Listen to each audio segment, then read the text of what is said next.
saya berusia 17 tahun dan saya berasal dari Oksibil, Kabupaten Pegunungan Bintang. Teman-teman, tahu Oksibil tidak? Oksibil dan Jakarta itu berbeda sekali.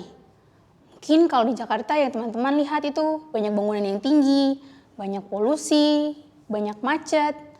Tapi Jakarta berbeda sekali dengan saya punya tempat tinggal di Oksibil. Di Oksibil itu banyak hutan-hutan, banyak pohon.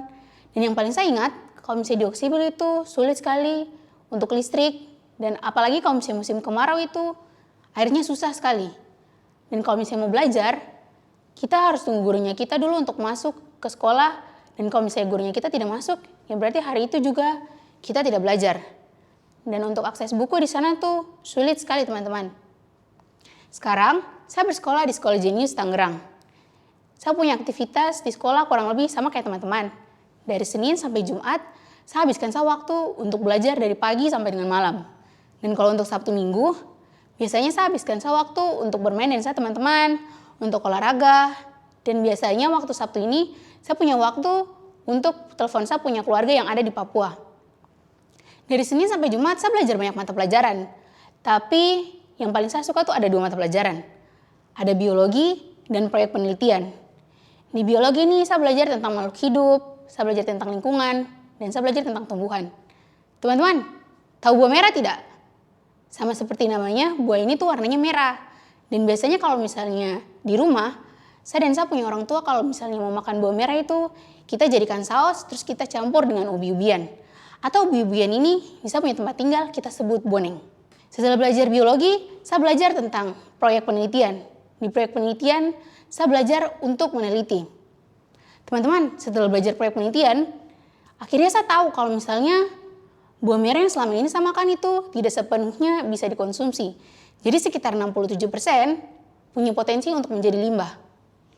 Tapi limbah ini tuh ternyata masih mengandung kandungan yang bermanfaat teman-teman.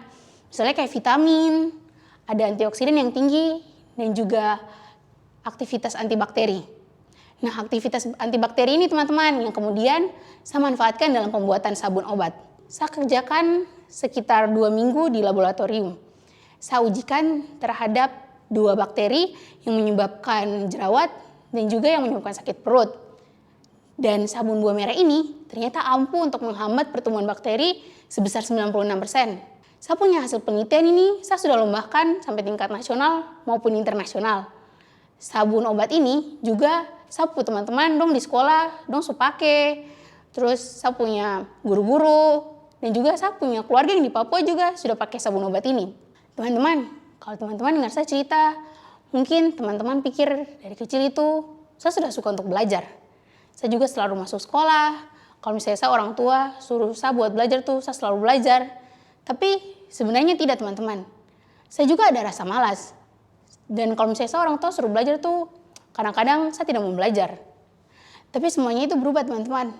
Waktu saya SMA.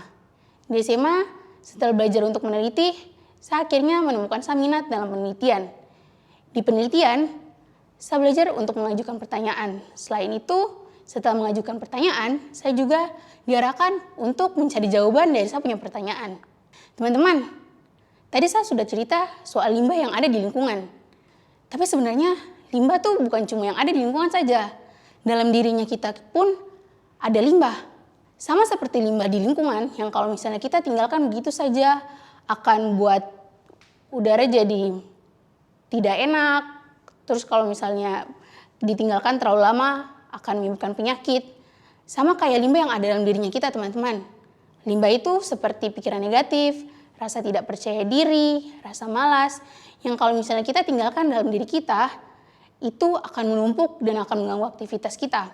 Ada beberapa orang yang mungkin dong bisa dengan sendirinya hilangkan dong punya limbah dalam diri dengan olahraga atau melakukan aktivitas yang menyenangkan.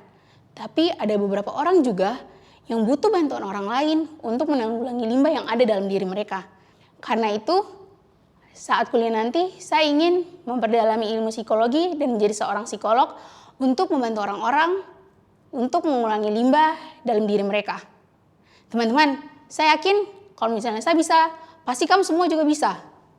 Percaya, kamu punya usaha untuk belajar itu pasti akan membuahkan hasil yang memuaskan. dan tidak ada kata terlambat buat belajar. Neko dari Papua mengajak teman-teman semua anak-anak Indonesia untuk tidak menyerah, terus semangat, dan percaya kalau misalnya apa yang kamu lakukan sekarang pasti akan membuahkan hasil yang memuaskan. Selain itu, kamu juga jangan lupa untuk bersenang-senang, karena penting juga buat kita untuk mengurangi limbah yang ada dalam diri kita. Sampai jumpa teman-teman, dan jangan lupa untuk cuci tangan.